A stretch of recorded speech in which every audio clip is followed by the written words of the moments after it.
మిత్రులందరికీ నమస్కారం. జేబీసీ ఇటీవల కాలంలో ఎకనామికల్లీ వీకర్ సెక్షన్ అనగా ఈడబ్ల్యూఎస్ అనే అంశం మీద విస్తృతమైన చర్చ జరుగుతూ ఉంది. ఈడబ్ల్యూఎస్ కింద ప్రతిపాదించిన 10% రిజర్వేషన్ గురించి, అది ఎలా వచ్చింది, ఏ రకంగా అది సాధ్యమైందని చెప్పి తెలుసుకోవడానికి చాలామంది బీసీ మిత్రులు అడుగుతూ ఉన్నారు. వారి కోసం సుమారుగా 3 రోజులు కష్టపడి సమాచారం సేకరణ చేసి ఈ వీడియో చేస్తున్నా. ఈ వీడియో చాలా జాగ్రత్తగా వినండి. ఎకనామికల్లీ వీకర్ సెక్షన్ రావడానికి అగ్రవర్ణ పేదలు ఏ రోడ్డు మీదకి రాలేదు మిత్రులారా. ఎక్కడా ధర్నా చేయలేదు, ఎక్కడా రాస్తారోకో చేయలేదు, ఎక్కడ కనీసం వినతి పత్రాలు కూడా సమర్పించలేదు. కానీ 103వ రాజ్యాంగ సవరణ చేసి 2019లో ఎకనామికల్లీ వీకర్ సెక్షన్ 10% కోటా, 10%కి గరిష్టంగా 10% కోటా వాళ్ళు ప్రతిపాదించుకున్నారు. అదేవిధంగా 2022లో నవంబర్ 7లో సుప్రీంకోర్టు కూడా 3-2 మెజారిటీ తోటి దాని జడ్జిమెంట్ ఇచ్చింది ఈడబ్ల్యూఎస్కి అనుకూలంగా. ఇక్కడ మనం గమనిస్తే, మనం సుమారుగా కొన్ని దశాబ్దాల నుంచి కూడా బీసీ లేదా సమగ్ర కుల జనగణన చేయాలని చెప్పేసి మనం కోరుతూ ఉన్నాం. కానీ కేంద్ర రాష్ట్ర ప్రభుత్వాలు సమగ్ర కుల జనగణన చేయడానికి వణుకుతూ ఉన్నాయి. మేమెంతమందిమో మాకంత వాటా అని చెప్పి మేము నినదిస్తున్నాం. కానీ మేమెంతమందిమో కూడా వాళ్ళు తేల్చట్లేదు. ఎందుకు అంటే, ఎంతమందిమో తెలిస్తే అంత వాటా ఇవ్వాల్సి ఉంటుంది కాబట్టి ఈ కుట్రలు సహజంగా ఉంటాయి. అయితే ఇప్పుడు మనం ఎకనామికల్లీ వీకర్ సెక్షన్ ఈడబ్ల్యూఎస్ గురించి మాత్రం తెలుసుకుందాం. ఈడబ్ల్యూఎస్ అంటే ఈడబ్ల్యూఎస్ ఎకనామికల్లీ వీకర్ సెక్షన్ గురించి తెలుసుకోవాలంటే మనం ఖచ్చితంగా ఆర్టికల్ నెంబర్ 14, ఆర్టికల్ నెంబర్ 15, అదేవిధంగా ఆర్టికల్ నెంబర్ 19, ఆర్టికల్ నెంబర్ 29, ఈ 4 ఆర్టికల్స్ని మనం చాలా జాగ్రత్తగా పరిశీలించాల్సి ఉంటుంది. మిత్రులారా, మన ఇంటి ముందు ఎవరు రోడ్డు వేస్తున్నారో మనకు తెలియదు. ఇంటి ముందు ఏ కాంట్రాక్టర్ మన రోడ్డు వేస్తున్నాడో తెలియదు. అది ఎంతకాలం వేస్తారో తెలియదు, ఎప్పుడు తీస్తారో తెలియదు. సో కాబట్టి మనకు సమాచారం లేకపోవడం అనేది బీసీ బహుజన వర్గాల్లో అత్యంత పెద్ద లోపంగా పరిణమించింది. ఖచ్చితంగా ఎడ్యుకేషన్ అనేది ఖచ్చితంగా అవసరం మన జాతులకి. కాబట్టి సమాచార లోపం వల్ల మనకి కోర్టులలో ఇవాళ కోర్టులు ఏమంటున్నాయి మిత్రులారా అంటే, బీసీల జనగణన ఎంత చేస్తే బీసీలు ఎంతమందిమో అంత వాటా అని కోర్టులు కూడా మన కేసులను కొట్టేస్తున్నాయి. మరి ఈడబ్ల్యూఎస్ కింద గరిష్టంగా 10% వాటా రాష్ట్రాలు దాన్ని అమలు చేసే విధంగా జడ్జిమెంట్ వచ్చినప్పుడు, రాజ్యాంగ సవరణ కూడా చేసినప్పుడు, మరి 10% అని గరిష్టంగా ఎలా నిర్ణయించారు? 10% వాటా అని ఏ జనగణన చేశారు? సమగ్ర కులగణన చేశారా? కేంద్ర రాష్ట్ర ప్రభుత్వాలు ప్రత్యేకంగా ఏమైనా ఒక టాస్క్ చేపట్టారా అనేది చాలా ప్రశ్నార్థకం, $1 మిలియన్ ప్రశ్న. అటువంటిది ఏమీ జరగలేదు. ధర్నా లేదు, రాస్తారోకో లేదు, సమగ్ర కుల జనగణన లేదు, ఏమీ లేదు. కానీ రాజ్యాంగాన్ని అంటే భారతదేశంలో ఈ దేశ అత్యధికుల రక్షణగా ఉన్న భారత రాజ్యాంగాన్ని కూడా మార్చి 103వ రాజ్యాంగ సవరణ ప్రకారము వాళ్ళు అగ్రవర్ణ పేదలకి అనబడు అగ్రవర్ణ పేదలు అనే పేరు మీద 10% గరిష్టంగా ఇచ్చారు. మనకు అనిపిస్తూ ఉండవచ్చు, రాజ్యాంగం అంటే రక్షణలు, అదేవిధంగా రిజర్వేషన్ పరిమితి 50% క్యాపే ఉంది కదా, ఈ 50% క్యాపు దాటి ఎలా ఇచ్చారు అంటే అందులో ఉంది లొసుకు. మనం ముఖ్యంగా article number 14, article number 15 first మొదట పరిశీలిద్దాం. ఆర్టికల్ నెంబర్ 14 ఏం చెప్తుంది అంటే సమానత్వం. ఈ దేశంలో ఈ రాష్ట్రంలో ఉన్న ప్రజలందరూ కూడా సమానమే. అంటే చట్టం ముందు కానీ, అవకాశాల్లో కానీ, అన్నిట్లో కానీ వాళ్ళు సమానమే అని చెప్పేది ఆర్టికల్ నెంబర్ 14 సమానత్వం. అది ఆర్టికల్ ఈక్వాలిటీ ఆర్టికల్ అంటారు. Equality before law, equality before state, equality before opportunities. అట్లా ఆర్టికల్ నెంబర్ 15 తీసుకుందాం. ఆర్టికల్ నెంబర్ 15లోనే ఇవాళ ఈడబ్ల్యూఎస్ని వాళ్ళు ఇరిగించారు. ఈ విషయాన్ని చాలా జాగ్రత్తగా మనం పరిశీలించాలి. ఆర్టికల్ నెంబర్ 15ని మనం నిర్లక్ష్యం చేస్తే మనం ఈడబ్ల్యూఎస్ మీద పోరాటం చేసే పరిస్థితి ఉండదు మిత్రులారా. ఆర్టికల్ నెంబర్ 15 ఏం చెప్తుంది? ఇక్కడ నేను స్టార్ మార్క్ పెట్టాను. వివక్ష, డిస్క్రిమినేషన్ అంటున్నది. వివక్ష అనే పదాన్ని జనరల్గా మనం బీసీ బహుజన ఉద్యమాల్లో ఈ బీసీలు కానీ ఎస్సీ ఎస్టీలు మైనార్టీలు ఇట్లా వీళ్ళందరూ వివక్షకు గురి కాబడుతున్నారని వాడతాం కదా. మనం ఏదైతే వివక్ష అనే అంశాన్ని తీసుకొని మనం పోరాడుతున్నామో అదే వివక్ష అనే అంశాన్ని బేస్ చేసుకొని వాళ్ళకి 10% రిజర్వేషన్లు కల్పించబడ్డది. దీన్ని మనం పరిశీలించాలి. ఆర్టికల్ నెంబర్ 19 ఆర్టికల్ నెంబర్ 19కి 19 clause A, clause 1, clause G, sub clause G అంటే 19(1)G. అదేవిధంగా ఆర్టికల్ నెంబర్ 29 రక్షణ. ఈ 2 ఆర్టికల్స్ని బేస్ చేసుకొని వాళ్ళకి 15 ఆర్టికల్ నెంబర్ 15 క్లాజ్ 6 దాని కింద వాళ్లకు రక్షణలు కల్పించడం జరిగింది. ఓకే. ఆర్టికల్ నెంబర్ 19 స్వేచ్ఛ, freedom of speech, freedom of conducting meetings etcetera అంటే హక్కు. మనం అంటాం కదా భావ ప్రకటన స్వేచ్ఛ అని. భావ ప్రకటన స్వేచ్ఛ, అదేవిధంగా సమావేశాలు నిర్వహించుకునే స్వేచ్ఛ, ఒక కాడ గుమిగూడి ముచ్చటించుకునే స్వేచ్ఛ అంటాం కదా. ఆ ఆర్టికల్ నెంబర్ 19. ఆర్టికల్ నెంబర్ 29 రక్షణ, ప్రొటెక్షన్ ఆఫ్ మైనారిటీస్ యాక్ట్ అని చెప్పేసి ఉంటుంది. అది ఆర్టికల్ నెంబర్ 29. ఈ 4 ఆర్టికల్లో క్లాజులలో మరీ సబ్ క్లాజులు పెట్టి ఈడబ్ల్యూఎస్ ప్రకటించారు. ఇప్పుడు నేను దీని మీద చాలా రీసెర్చ్ చేశాను మిత్రులారా. మనం చూస్తే కనుక భారతదేశ రాజ్యాంగ పీఠిక కానీ ఇంకా ఏది కానీ మనకి ప్రీఫేస్ చెప్పేది ఏంటంటే, ఈ దేశంలో ఉన్న మేము, ఈ దేశ ప్రజలమైన మేము, మాకు మేముగా రాసుకున్న ఈ రాజ్యాంగం మాకు మేము సమర్పించుకుంటున్నామని చెప్పి ఈ రాజ్యాంగం ప్రవేశికలో ఉంటుంది. భారతదేశంలో ఎక్కడా కూడా ఆర్థిక అసమానతల మీద రిజర్వేషన్లు కల్పించబడాలి అనేది లేదు. కానీ ఎట్లా కల్పించబడ్డది అనేది చూద్దాం. ఉదాహరణకి ఆర్టికల్ నెంబర్ మనం 15 అనుకున్నాం కదా. ఆర్టికల్ నెంబర్ 15ని చాలా జాగ్రత్తగా మనం చూడాలి. ఆర్టికల్ నెంబర్ 15 అర్థమైతే ఈడబ్ల్యూఎస్ ఎకనామికల్లీ వీకర్ సెక్షన్ అర్థమవుతుంది. చాలా గమ్మత్తైన విషయం ఏంటంటే, రాజ్యాంగము ఏదైతే ఈ ప్రజలకి రక్షణగా నిలబడుతుందో ఆ రాజ్యాంగంలో కూడా కొంత కన్ఫ్యూజ్ స్టేటస్ మనకు కనబడుతుంది. కులాలుగా ఉన్న బీసీలని ఇవాళ వాళ్ళు క్లాస్ అన్నది రాజ్యాంగం. కాన్స్టిట్యూషన్ ఏమన్నదంటే, కులాలుగా బ్రతుకుతున్న కులవృత్తులు, సేవా కులాలు, చెమట కులాలు, ఉత్పత్తి కులాలు, ఇట్లాంటి కులవృత్తులుగా బతుకుతున్న కులాలని బ్యాక్వర్డ్ క్లాసెస్ అన్నది. అంటే క్యాస్ట్ అనే పదాన్ని వాడాల్సింది క్లాస్ అన్నది. అక్కడ మనం ఒకటి క్లమ్జీ అవుతున్నది చూసుకోవాలి. రెండోది షెడ్యూల్ క్యాస్ట్ అన్నది. కులాలుగా బతుకుతున్న ఆ షెడ్యూల్ వాళ్ళని షెడ్యూల్ క్యాస్ట్ అన్నది. అది కొంత సమంజసంగా ఉంది.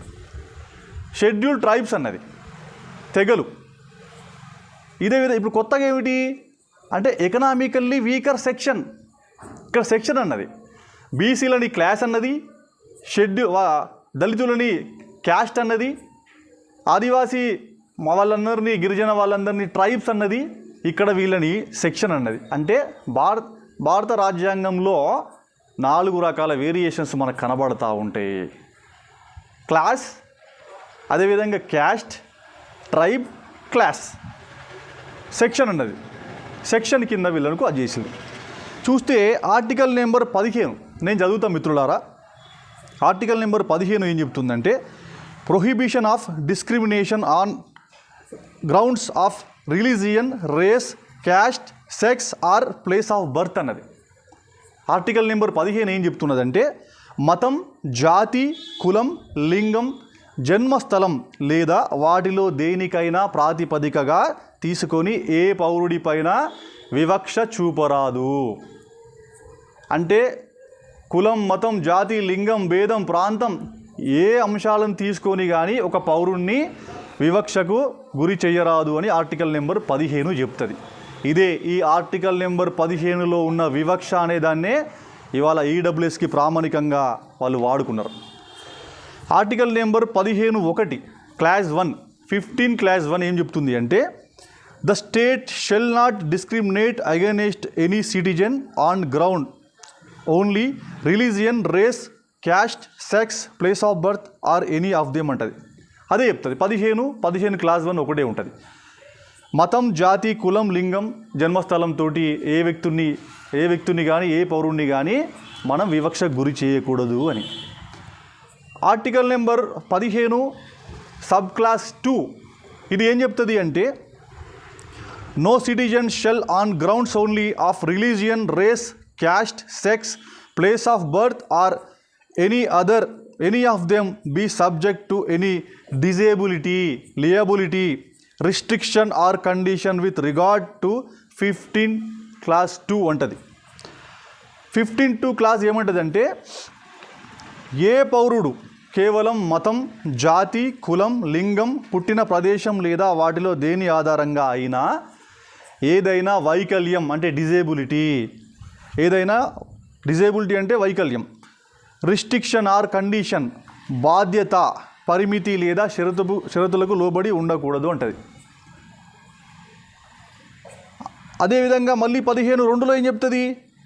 15లో ఒకటే సరిపోదు, ఇక్కడ 15(2), 15(2)A, 15(2)B చెప్తుంది. ఏం చెప్తుంది అంటే 15(2)A access to shops, public restaurants, hotels, places of public entertainment అని చెప్తుంది. అంటే మనం అనుకున్నాం కదా వివక్ష చూపకూడదు. ఎట్లా అంటే దుకాణాలు పెట్టుకోవడానికి 15(2)A దుకాణాలు పెట్టుకోవడానికి, రెస్టారెంట్లు పెట్టుకోవడానికి, హోటళ్ళు పెట్టుకోవడానికి, పబ్లిక్ వినోద ప్రదేశాలు, టూరిజం, బావులు, అదేవిధంగా ట్యాంకులు, స్నానపు ఘాట్లు, పబ్లిక్ రిసార్ట్లు అంటే పబ్లిక్ ఉపయోగపడే అన్నిటిని కూడా అంటే వివక్ష గురి కాబడ్డారు కదా కొన్ని people of section of people బావులు వాడుకోవద్దని, రిసార్ట్లు వాడుకోవద్దని, పబ్లిక్ ప్లేసెస్ వాడుకోవద్దని. కాబట్టి దాన్ని రిస్ట్రిక్ట్ చేస్తున్నది ఆర్టికల్ నెంబర్ 12 క్లాస్ 2. దాని ప్రకారం పబ్లిక్ ప్లేసెస్ అన్నిటి కూడా అందరికీ సమానమే అని చెప్తున్నది, వివక్ష చూపకూడదు అని చెప్తున్నది. అదేవిధంగా ఆర్టికల్ నెంబర్ 3 తీసుకుందాం. ఆర్టికల్ నెంబర్ 3 ఏం చెప్తుందంటే సింపుల్గా చెప్తుంది, nothing in this article shall prevent the state from making any special provision for women and children. Article number 3 ఏం చెప్తుంది అంటే ఈ ఆర్టికల్లో ఏది మహిళలు అండ్ పిల్లల కోసం ప్రత్యేక బోర్డు ఏర్పాటు చేయకుండా నిరోధించదు. అంటే మహిళల కోసం, పిల్లల కోసం ఏర్పాటు చేసే ఏ ప్రత్యేక రక్షణల కోసం కూడా రాష్ట్రం నిరోధనకి గురి చేయకూడదు అని చెప్తున్నది. వాళ్ళను ఆ విధంగా 15(3)లో మహిళలు, పిల్లలు గురించి చర్చ జరిగింది. ఇట్లా ఆర్టికల్ నెంబర్ చూడడానికి 15 చిన్నగానే కనబడుతుంది, ఒకటే నెంబర్, కానీ దాంట్లో సబ్ క్లాసులో వచ్చింది గందరగోళం. ఆ సబ్ క్లాస్ను వాడుకొనే ఈడబ్ల్యూఎస్ రిజర్వేషన్ని వాళ్ళు పొందగలిగింది. ఆర్టికల్ నెంబరు 15(4) సబ్ క్లాస్ ఏం చెప్తుంది అంటే nothing in this article or in class 2 of article 29 మళ్ళీ 29కి వెళ్ళింది. ఇక్కడ 29(2) ఇక్కడ మెన్షన్ చేసింది. దేనికోసం? ఆర్టికల్ నెంబర్ 15 క్లాస్ 4లో మెన్షన్ చేస్తూ 29 సబ్ క్లాస్ 2లో shall prevent the state from making any special provision for the advancement of any socially and educationally అన్నది backward classes of citizens or for the schedule caste and schedule tribes అన్నది. Article number 15(4) ఏం చెప్తుంది? సింపుల్గా అంటే క్లియర్గా educationally, socially, educationally సామాజికంగా విద్యాపరంగా వెనుకబడిన తరగతులు, షెడ్యూల్ కులాలు, షెడ్యూల్ తరగతులకు సంబంధించిన ప్రొవిజన్ చెబుతుంది. ఆర్టికల్ నెంబరు 15(4)లో ఎక్కడ కూడా ఆర్థికపరమైన వెనుకబడతనాన్ని చూపలేదు. సోషల్లీ అండ్ ఎడ్యుకేషనల్లీ అన్నది క్లియర్గా సామాజికంగా, విద్యాపరంగా. దాన్ని తెలుగులో చెప్తాను నేను. ఈ ఆర్టికల్ ప్రకారం ఏది రాష్ట్రాన్ని సామాజికంగా, విద్యాపరంగా వెనుకబడిన తరగతుల పౌరులు లేదా షెడ్యూల్ కులాలు, షెడ్యూల్ తెగల అభివృద్ధి కోసం ప్రత్యేక ఏర్పాటు చేయకుండా నిరోధించదు. ఆర్టికల్ నెంబర్ 15(4) ఏం చెప్తుందంటే బీసీలు, ఎస్సీలు, ఎస్టీలు వాళ్ళ విద్యాపరంగా, అదేవిధంగా సామాజికంగా వాళ్ళ ఎదుగుదలకు ఉపయోగపడే ఒక ప్రత్యేక రక్షణలు, ప్రత్యేక ఏర్పాట్ల కోసం రాష్ట్రాలు నిరోధించకూడదు అని చెప్తా ఉన్నది ఆర్టికల్ నెంబర్ 15(4). అది నెక్స్ట్ ఆర్టికల్ నెంబర్ 15(5) ఇదేం చెప్తా ఉంది అంటే nothing in this article or in sub clause G. ఇక్కడ మళ్ళీ 19(1) పోవాలి. ఆర్టికల్ నెంబర్ 19 ఏం చెప్తుంది? స్వేచ్ఛ, freedom of speech, freedom to conduct meetings ఇట్లా.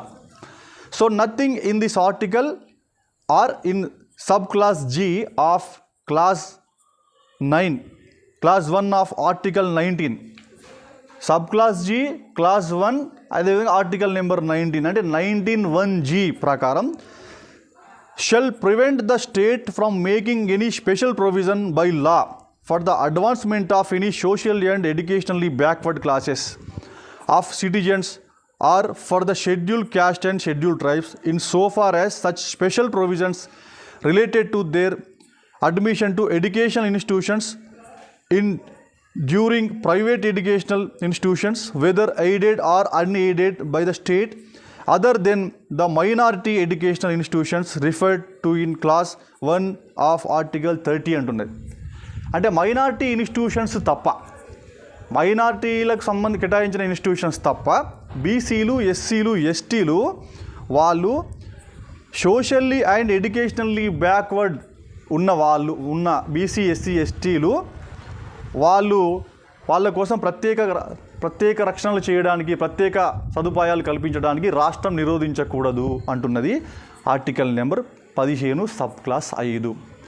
అంటే ఎయిడెడు, అన్ఎయిడెడు, ప్రభుత్వ భాగస్వామ్యం ఉన్న, భాగస్వామ్యం లేని ప్రైవేట్ సెక్టార్లో కూడా, ప్రైవేట్ ఎడ్యుకేషన్ ఇన్స్టిట్యూషన్లో కూడా బీసీ, ఎస్సీ, ఎస్టీలకి వాళ్ళకి ప్రత్యేక సదుపాయాల కోసం రాష్ట్రం నిరోధించకూడదు అంటున్నది. అంటే వాళ్ళ వివక్ష గురి చేయకూడదు అంటున్నది. ఇట్లా ఆర్టికల్ నెంబర్ 15, 1, 2, 3, 4, 5 మనం చెప్పుకున్నాం. ఇక్కడ దాకా బాగుంది. ఆర్టికల్ నెంబర్ 15 ఎట్లా వాడాలనో వాళ్ళు అద్భుతంగా వాడిల్లు. కేవలం ఒక ఆర్టికల్ని వాడి వాళ్ళు 10% తీసుకుపోయారు. ఇప్పుడు చూస్తే అసలైన ముఖ్యమైన point article number 15(r). 15(r) EWS అంటేనే మనకు గుర్తుకు రావాల్సింది ఆర్టికల్ నెంబర్ 15 సబ్ క్లాస్ 6. అంటే మనము కొంత చట్టాన్ని, కొంత కాన్స్టిట్యూషన్ని చదవకుండా మాట్లాడడం వల్ల ఏమవుతుంది అంటే మనం ఏమీ నాలెడ్జ్ లేని వాళ్ళగా ఉండే పరిస్థితులు ఉంటుంది. కోర్టులు కూడా మన కేసులు కొట్టేస్తున్నాయి. ఇవాళ కోర్టులు మన కేసులు కొట్టేయడానికి ప్రధాన కారణం ఏంటంటే మనం కొంత కాన్స్టిట్యూషన్ని చదవకపోవడం. ఖచ్చితంగా కాన్స్టిట్యూషన్ చదవాలి, చదివిన తర్వాత మనకి అర్థమవుతుంది. సో ఇప్పుడు చూసుకుంటే ఆర్టికల్ నెంబర్ 15(r) ఇది చాలా important. Article number 15 sub class 6 అర్థమైతే మనకు ఈడబ్ల్యూఎస్ కుట్ర అర్థమవుతుంది. చూడండి అదేం చెప్తుంది అని. Nothing in this article or sub clause G of clause 1 of article 19(1)G. ఇక్కడ మళ్ళీ ఎక్కడికి పోయిండు? ఆర్టికల్ నెంబర్ 9 ఫ్రీడమ్ పోయిండు. ఫ్రీడమ్ అనే ఆర్టికల్కి పోయిండు. చెప్తూ ఏం చెప్తుందంటే or clause 2 of article 29, 19 article పోయిండు, 29 పోయిండు. అంటే ఈడబ్ల్యూఎస్ ఎకనామికల్లీ వీకర్ సెక్షన్ వాళ్ళకి రక్షణలు కల్పించడానికి కాన్స్టిట్యూషన్లో ఉన్న అన్ని విధానాలని, అన్ని విషయాలని వాడిల్లు. ఆర్టికల్ నెంబర్ 19ని వాడిల్లు, ఆర్టికల్ నెంబర్ 29ను వాడిల్లు. ఇది గొప్ప విషయం. ఇక్కడ ఏం చెప్తుందంటే special provision for the advancement of any economically weaker sections అంటున్నారు. చాలా జాగ్రత్తగా వినండి. Special provision for the advancement of any economically weaker sections. ఏమన్నాడు ఇక్కడ? Any economically weaker sections. మన సిగరెట్ డబ్బీ మీద ఏముంటుందంటే, సిగరెట్ డబ్బీ మొత్తం అందంగా ఉంటుంది, కింద మాత్రము smoking is injurious to health అని ఉంటుంది. డబ్బా మొత్తం డబ్బాలాగానే ఉంటుంది. ఇక్కడ కింద చిన్న చుక్క పెడతారు, కింద స్టార్ మార్క్ పెడతారు, ఇంత స్టార్ మార్క్ పెట్టి smoking is injurious to health అని ఉంటుంది. అది మనకు కనబడదు. సో ఇక్కడ చూడండి, special provision for the advancement of any ఎందుకంటున్నా పదే ఎనీ అంటే ఎవరికైనా, economically weaker section of citizens అంటే భారతదేశ పౌరులు ఎవరికైనా, but other than the classes mentioned in clause 4 and 5 అంటున్నాడు. ఇక్కడ మొదట ఏమన్నాడు? Any economically weaker sections of citizens of India other than the class ఏంటి మెన్షన్డ్ ఇన్ క్లాసెస్ 4, 5 అన్నాడు. ఇక్కడ అందుకే అన్నా నేను ఆర్టికల్ నెంబర్ 15(6) సబ్ క్లాస్ 6 అర్థం చేయడానికంటే ముందు 15 ఆర్టికల్ మొత్తం చదవాలి. ఆర్టికల్ నెంబర్ 14 ప్రకారం 15(4) ప్రకారం ఏముంది అంటే సామాజికంగా విద్యాపరంగా వెనుకబడిన పౌరులు బీసీలు, ఎస్సీలు, ఎస్టీలు సామాజికంగా విద్యాపరంగానే. అదేవిధంగా 15(5)లో ఏముంది, 15(5)లో కూడా సేమ్ అదే ఉంది. సామాజికంగా విద్యాపరంగా వెనుకబడిన షెడ్యూల్ కులాలు తెగలు వెనుకబడిన తరగతులకు ప్రత్యేక ఏర్పాటు అన్నది. అంటే ఇక్కడ చూడండి ఎంత డొల్లతనం ఉంది ఈ ఆర్టికల్లో. అంటే కాన్స్టిట్యూషన్ని మనం గౌరవిద్దాం, కానీ కాన్స్టిట్యూషన్లో ఉన్న డొల్లతనాన్ని లూస్ పోల్ని వాళ్ళు యూజ్ చేసుకొని ఉపయోగించుకొని ఆర్టికల్ నెంబర్ 15(6)ని ఎట్లా వాడుకున్నారు. దానికి స్వేచ్ఛను ఆర్టికల్ నెంబర్ 19 జోడించిల్లు స్వేచ్ఛని, ఆర్టికల్ నెంబర్ 29 రక్షణ జోడించిల్లు, అంటే ఫ్రీడమ్ని జోడించిల్లు, అదేవిధంగా ప్రొటెక్షన్ని జోడించిల్లు. ఇక్కడ ఏమంటున్నారంటే any economically weaker sections of citizens other than the classes mentioned in clauses 4 and 5. Clauses other than clauses 4 and 5 అంటే వాళ్ళు స్పష్టంగా చెప్పాలి. ఇక్కడ క్లాసెస్ నెంబర్ 4 చదువుకోవాలి, మళ్ళీ క్లాసెస్ నెంబర్ 5 చదువుకోవాలి. క్లాసెస్ నెంబర్ 4, 5 ఏం చెప్తుంది? 15 క్లాసెస్ నెంబర్ 4 అంటే ఇక్కడ 15(4) clause, 15(5) clause, other than 15(4), other than 15(5) అన్నట్టు. ఇవి రెండు ఏం చెప్తాయి తెలుసు కదా, విద్యాపరంగా సామాజిక పరంగా వెనుకబడ్డ తరగతులు ఎస్సీలు, ఎస్టీలకి ప్రత్యేక సదుపాయాలు కల్పించడానికి, ప్రత్యేకత కలిగి ఉండడానికి రాష్ట్రాలకు నిరోధించే హక్కు లేదు అంటున్నది. ఇక్కడ ఏమన్నది, పైన ఏమున్నది టైటిల్ మాత్రం ఎనీ ఎకనామికల్లీ వీకర్ సెక్షన్ అన్నారు, కానీ కింద మాత్రం చుక్క పెట్టిల్లు other than SC, ST, BC direct క్లియర్గా చెప్పకుండా మళ్ళీ సెక్షన్ జోడించిల్లు. సో ఆర్థికంగా వెనుకబడిన కులాలు, ఆర్థికంగా వెనుకబడిన ఎకనామికల్లీ వీకర్ సెక్షన్స్, ఆ సెక్షన్ ఓన్లీ అప్పర్ క్యాస్ట్లు అగ్రవర్ణ పేదలే ఉంటారా, పేదలు అగ్రవర్ణాల్లో ఉండే అవకాశం ఎక్కువగా ఉందా, బీసీల్లో, ఎస్సీల్లో, ఎస్టీల్లో ఉండే అవకాశం పేదల పరంగా ఎక్కువ ఉందా, ఏ కేటగిరీలో పేదలు ఎక్కువగా ఉండే అవకాశం ఉంది? కులం చేత అగ్రవర్ణాలకి రాజ్యము సంక్రమించింది, రాజకీయ అవకాశాలు ఉన్నాయి, సంపద ఉన్నది, కాంట్రాక్టులు ఉన్నాయి, వ్యాపారాలు ఉన్నాయి. మనకి ఇంటి ముందు రోడ్డు ఎప్పుడు పడుతుందో తెలియదు, కానీ వాళ్ళకి 40 ఏళ్ళ ముందే రింగ్ రోడ్డు ఎప్పుడు వస్తుందో తెలుస్తుంది. రింగ్ రోడ్డు చుట్టూ భూములు కొనుక్కొని పెడతారు. అంత అడ్వాన్స్ ఉన్న వాళ్ళలో పేదలు ఉంటారు. నేను తప్పనట్లే, అగ్రవర్ణాల్లో కూడా పేదలు ఉంటారు. ఎంత ఉంటారు? మహా అయితే వాళ్ళకున్న అడ్వాన్స్మెంట్ ప్రకారము అగ్రవర్ణ పేదలు ఎంత జనాభా ఉంటే దాంట్లో ఒక 20%, 100కి 20% ఉంటారు. అంటే అగ్రవర్ణ పేదలు 100 మంది ఉంటే మహా తిప్పి కొడితే 15-20% మంది పేదలు ఉంటారు. ఎందుకంటే వాళ్ళకి అవకాశాలు ఎక్కువ ఉంటాయి కాబట్టి ఎదుగుదల ఎక్కువ ఉంటుంది. మరి ఇక్కడ ఏమన్నది క్లాజ్ అంటే 103వ రాజ్యాంగ సవరణ 2019లో ప్రతిపాదిస్తూ వాళ్ళు ఏమన్నారు అంటే నవంబర్ 7వ తారీఖు 2022లో సుప్రీంకోర్టుకి వెళ్తుంది.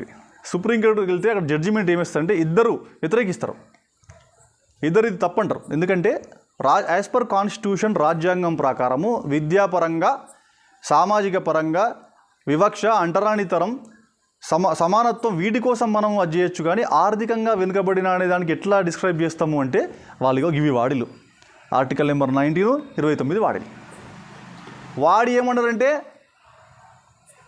ఎస్సీ, ఎస్టీ, బీసీకి లేదు. ఎస్సీలో ఉన్న పేదలు, ఎస్టీల్లో ఉన్న పేదలు, బీసీల్లో ఉన్న పేదలకి ఇది వర్తించదు. గరిష్టంగా ఎంత శాతము అంటే ఎంత తొండి చూడండి, గరిష్టంగా 10% రిజర్వేషను ఇవ్వచ్చు అని మళ్ళీ మెలిక పెడుతూ ఈ 10% రిజర్వేషన్ కూడా గరిష్టంగా 10 దాటకూడదు, 10% అది రాష్ట్రాలకు అధికారం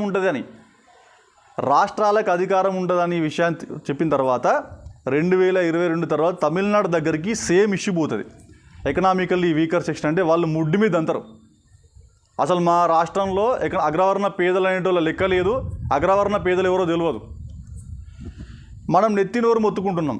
బీసీలు అయితే సుమారుగా 30-40 సంవత్సరాల నుంచి సమగ్ర జనగణన చేయండి, దాంట్లో బీసీలు ఎంతమందో చెప్పండి, మా ఆస్తులు ఎంత, మేము పొందిన వాటా ఎంత, మా రాజకీయ, విద్యా, ఉద్యోగ, వ్యాపారంలో మా వాటా ఎంత అని తేల్చండి అని చెప్పి మనం మొత్తుకుంటున్నాం.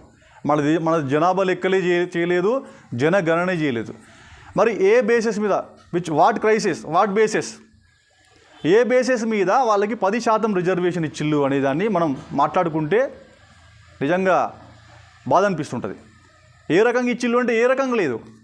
ఆర్టికల్ నెంబర్ 15(6) ప్రకారం ఇచ్చిళ్ళు, సబ్ క్లాస్ 6 ప్రకారం ఇచ్చేసి వాళ్ళకి కూడా వివక్ష గురి చేయకూడదు అనేది వివక్ష వాడిల్లు, ఇక్కడ స్వేచ్ఛ వాడిల్లు, ఇక్కడ రక్షణ వాడిల్లు. సో ఇట్లా చూసుకుంటా పోతే any special provision for the advancement of any economically weaker sections of citizens other than SC ST mention clause 4 and 5. ఇక్కడ ఇంకా చాలా గమ్మత్తుగా ఉన్నది. ఇక్కడ వాళ్ళకి ప్రైవేట్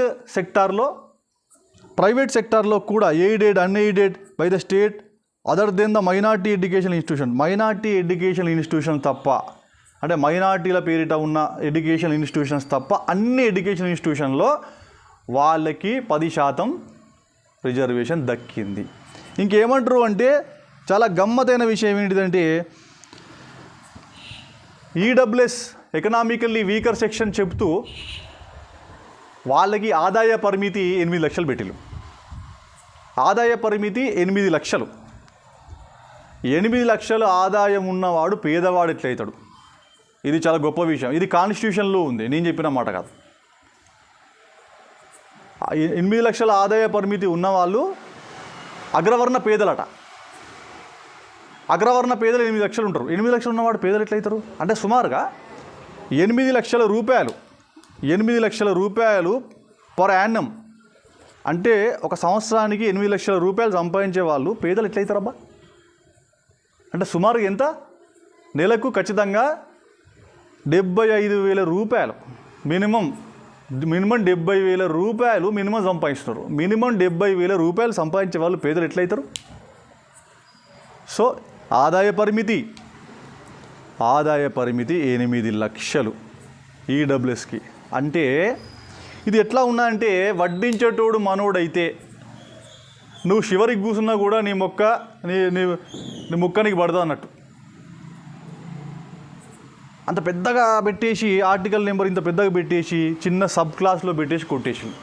సో మిత్రులారా, ధర్నాలు, రాస్తారోకోలు ఏమీ చేయకుండా, ఎటువంటి వినతి పత్రాలు లేకుండా, ఎటువంటి పోరాటం లేకుండా అధికారం వాళ్ళ చేతిలో ఉన్నది కాబట్టి వాళ్ళు రాజ్యాంగాన్ని మార్చి 133వ రాజ్యాంగ సవరణ ప్రకారం 103వ రాజ్యాంగ సవరణ చేసి మరీ అంత దేశంలో అత్యవసర పరిస్థితి ఉన్నట్టుగా రాజ్యాంగాన్ని కూడా సవరణ చేసి 10% రిజర్వేషన్ పొందిళ్ళు. మిత్రులారా, చాలాసార్లు సిగ్గు అనిపిస్తుంటుంది నా బీసీ మిత్రులను చూస్తే. మీరు ఇంకా వాట్సాప్లలో, ఫేస్బుక్లలో రిజర్వేషన్లు వద్దు, మెరిట్ ప్రకారం మనం ఉండాలి, అసలు ఈ రిజర్వేషన్లు వద్దు, రిజర్వేషన్లు తీసేయాలని చెప్పేసి బీసీ మిత్రులు అంగీలాగు చింపుకుంటున్నారు, నెత్తి నోరు కొట్టుకుంటున్నారు. మిత్రులారా, కొంచెం మనకు సిగ్గు అనిపించాలి. మనం ఇంకా 60% ఉన్న బీసీలకు 25, 27 రాష్ట్ర కేంద్ర ప్రభుత్వాల ప్రకారం 25, 27 ఉన్నాం. 60% ఉన్న బీసీలము 25 రిజర్వేషన్ తోటి మనం సరిపెట్టుకుంటాను. వాళ్ళు 1.5 to 2%, 2% నుంచి మహా ఎక్కువైతే 3% లోపు ఉన్న అగ్రవర్ణాల పేదల పేరిట 10% రిజర్వేషన్ తీసుకుంటున్నారు. ఇవాళ మీరు చూడండి, కానిస్టేబుల్ ఎగ్జామ్ కాంచి మొదలు పెడితే గ్రూప్ 1 ఆఫీసర్ వరకు అప్ టు సివిల్స్ వరకు ఇవాళ వాళ్ళు ఎస్సీ ఎస్టీల కన్నా కట్ ఆఫ్ మార్క్స్ EWSకి తక్కువ ఉంది. ఎందుకంటే వాళ్ళ జనాభా 10% లేదు. 10% జనాభా లేని వారికి 10% జనాభా ఇవ్వడం వల్ల, 10% రిజర్వేషన్ ఇవ్వడం వల్ల వాళ్ళ జనాభా 2 నుంచి 3% ఉండడం వల్ల మిగతా ఎక్సెస్ ఉంది. వాళ్ళకు ఉండాల్సిన దానికంటే 3 రెట్లు రిజర్వేషన్ ఉంది. మనకు ఉన్న దాంట్లో 3% అంటే 60% ఉన్న బీసీలకి 25% ఉంది. 3 రెట్లు తగ్గించుకొని మనం బతుకుతున్నాము. ఉన్న జనాభా కంటే 3 రెట్లు పొంది వాళ్ళు బతుకుతున్నారు. ఇంకా మనకు సిగ్గు లేకుండా వాట్సాప్లలో, ఫేస్బుక్లలో బీసీలు ఇంకా రిజర్వేషన్లు వ్యతిరేకంగా మాట్లాడుతున్నారు. రిజర్వేషన్లు వ్యతిరేకంగా మీరు మాట్లాడుతున్నారు అంటే మనం మాట్లాడుతున్నాం బీసీలుగా. వాళ్ళు రిజర్వేషన్ వ్యతిరేకంగా మనం రెచ్చగొట్టి 10% రిజర్వేషన్ పొందిళ్ళు. ఇది కదా మనకు సోయి రావాల్సింది. ఖచ్చితంగా అందరూ EWS గురించి తెలుసుకోండి మిత్రులారా. ఖచ్చితంగా ఆర్టికల్ నెంబర్ 14, 15, 19, 29 అదేవిధంగా అత్యంత ప్రమాదకరంగా మన నుంచి ఈ 10% రిజర్వేషన్ పోయింది ఎవరిదో కాదు, బీసీలదే. అది మన కడుపు మీద కొట్టిన కోట. సో ఖచ్చితంగా 15 ఆర్టికల్ని ఖచ్చితంగా తెలుసుకోండి. మీకు చదివే ఓపిక ఉంటుందో ఉండదో అని చెప్పేసి నేనే చాలా చదివి రీసెర్చ్ చేసి ఆర్టికల్ నెంబర్ 1, 2, 3, 4, 5, 6 దాంట్లో సబ్ క్లాసులతో సహా చెప్పిన. దయచేసి ఖచ్చితంగా ఈ వీడియో వినండి. ఖచ్చితంగా ఈడబ్ల్యూఎస్ మీద పోరాటం అంటే ఖచ్చితంగా మనకు కూడా కాన్స్టిట్యూషన్ మీద ఒక అవగాహన ఉండాలని తెలియజేసుకుంటూ థ్యాంక్ యూ.